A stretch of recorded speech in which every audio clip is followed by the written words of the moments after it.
എല്ലാവർക്കും നമസ്കാരം. അപ്പോൾ നമ്മുടെ മറ്റൊരു പുതിയ വീഡിയോയിലേക്ക് എല്ലാവർക്കും സ്വാഗതം. അപ്പോൾ ആദ്യം തന്നെ ലോകമെമ്പാടുമുള്ള എല്ലാ മലയാളികൾക്കും എൻ്റെ ഹൃദയം നിറഞ്ഞ ഓണാശംസകൾ. ഇത്തവണത്തെ ഓണം എല്ലാവരും വീട്ടുകാരോടൊപ്പം വീട്ടിലിരുന്ന് സേഫ് ആയിട്ട് ആഘോഷിക്കാം കേട്ടോ. അപ്പോൾ നമുക്ക് ഇന്നത്തെ വീഡിയോയിലേക്ക് കിടക്കാം. അപ്പോൾ നമുക്ക് തേഹ അടവിന്റെ 4ാമത്തെ സ്റ്റെപ്പ് എങ്ങനെയാണെന്ന് നോക്കാം.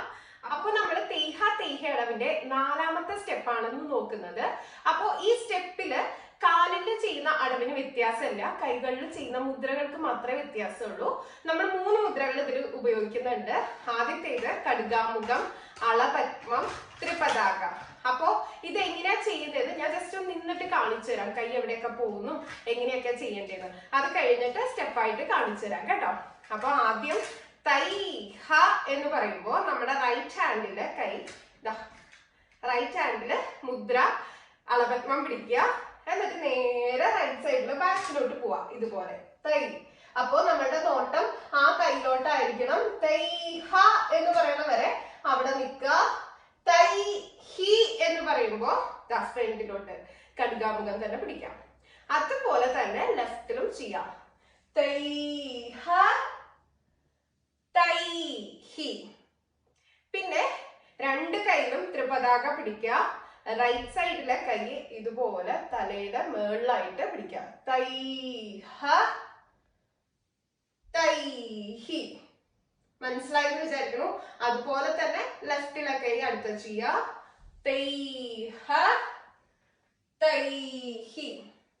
ഒന്നുകൂടെ പറഞ്ഞുതരാം.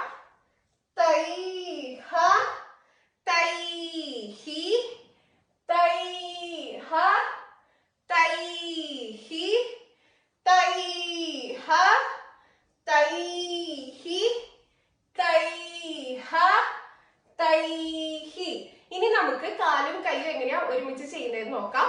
ധലങ്കു തക്കത്തിക്കു തക്കത്തത്തിൻ കിണത്തും തൈ ഹ തൈ ഹി തൈ ഹ തൈ ഹി തൈ ഹ തൈ ഹി തൈ ഹ തൈ ഹി.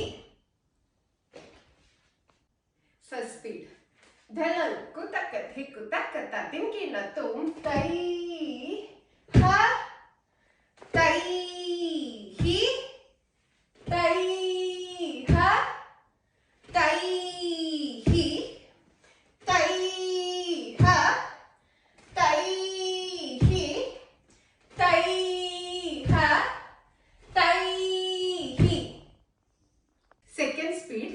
ധലങ്കു തക്കത്തിക്കു തക്കത്തത്തിൻ കിണത്തും തൈ ഹ തൈ ഹി തൈ ഹ തൈ ഹി തൈ ഹ തൈ ഹി തൈ ഹ തൈ ഹി.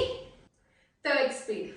ധലങ്കു തക്കത്തിക്കു തക്കത്തത്തിൻ കിണത്തും തൈ ഹ തൈ ഹി തൈ ഹ തൈ ഹി തൈ ഹ തൈ ഹി തൈ ഹ തൈ ഹി താം. ഒരു കാര്യം കൂടെ ഞാൻ നിങ്ങളോട് പറഞ്ഞു തരുവാണ്. കുറെ പേർക്കുള്ള സംശയമാണ് നമ്മൾ പ്രാക്ടീസ് ചെയ്യുമ്പോൾ എത്ര തവണയാണ് ഓരോ കാലിലും ചെയ്യേണ്ടതെന്ന്. അതിനിപ്പോ ഒരു തുടക്കക്കാരെന്ന നിലയിൽ 3ഓ 4ഓ തവണ ഒരു കാലിൽ തന്നെ പ്രാക്ടീസ് ചെയ്യാൻ ശ്രമിക്കാം. അപ്പൊ അത്രയും പറ്റുന്നില്ല എന്നുണ്ടെങ്കിൽ 2 തവണ വെച്ചിട്ട് ഓരോരോ കാലില് ചെയ്യാം കേട്ടോ. അത് കഴിഞ്ഞ് പ്രാക്ടീസിന്റെ സമയം കൂട്ടി വരാം. അങ്ങനെയാണ്. അല്ലാതെ കൃത്യമായിട്ട് ഇതിനൊരു കണക്ക് പറഞ്ഞു തരാനില്ല. നിങ്ങൾക്ക് എത്രത്തോളം ചെയ്യാൻ പറ്റുമോ അത്രത്തോളം ചെയ്യാം. അപ്പൊ എല്ലാവർക്കും ഇന്നത്തെ ക്ലാസ് മനസ്സിലായി എന്ന് വിചാരിക്കുന്നു. അപ്പൊ എല്ലാവരും നന്നായിട്ട് പ്രാക്ടീസ് ഒക്കെ ചെയ്യാം കേട്ടോ. അതുപോലെ തന്നെ നമ്മുടെ യൂട്യൂബ് ചാനലിന് നമ്മളൊരു പേര് ഇതുവരെയായിട്ട് ഇട്ടിട്ടില്ല. നിങ്ങളുടെ മനസ്സിൽ എന്തെങ്കിലും നല്ല പേരുകളൊക്കെ വരുന്നുണ്ടെങ്കിൽ കമന്റ് ബോക്സിൽ പറയാൻ മറക്കരുത്. എല്ലാവരും അപ്പൊ നന്നായിട്ട് പ്രാക്ടീസ് ചെയ്യുക, സേഫ് ആയിട്ടിരിക്കുക. നിങ്ങൾ ആദ്യമായിട്ടാണ് എന്റെ ചാനൽ കാണുന്നതെങ്കിൽ സബ്സ്ക്രൈബ് ചെയ്യാൻ മറക്കരുത്. നിങ്ങളുടെ ഫ്രണ്ട്സിനൊക്കെ ഷെയർ ചെയ്ത് കൊടുക്കുക. അപ്പോൾ ഒരിക്കൽ കൂടി എല്ലാവർക്കും ഹൃദയം നിറഞ്ഞ ഓണാശംസകൾ. അടുത്ത ക്ലാസ്സിൽ കാണുന്നവരെ നന്ദി, നമസ്കാരം.